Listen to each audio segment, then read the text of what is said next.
Hello viewers, আসসালামু আলাইকুম। কেমন আছেন আপনারা? আশা করি ভালো আছেন। আল্লাহর রহমতে আমিও ভালো আছি। তো সবাই আমার চ্যানেলটিকে সাবস্ক্রাইব করবেন। তো এই ভিডিওটা আসলে করা ছিল যে আমার ৬ পড়বে, আসলে ৬ পড়েনি। এটা আমি সদ্যের সঙ্গে খেলছিলাম। আমার ছোটো বোন ছিল, সদ্য ছিল, তো এটা খেলছিলাম।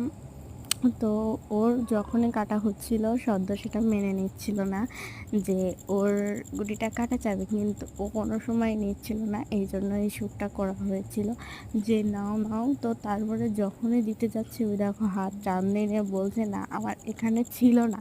এরকম করেই সবসময় পার্সিয়ালিটি করে সদ্য। সো আমরা আর একটা বড় খেলা খেলবো না, মানে এইটারই পুরো একটা বড় ভিডিও তোমাদের কাছে আসবে কিছুদিনের মধ্যে, যদি সদ্য চাই। দেখো, যখন এখানে ছিল ও বলছে আমার এখানে ছিল না, তার পাশে ছিল। তারপরে আমাকে গুটি কাটতে দেয়নি, তারপরে আবার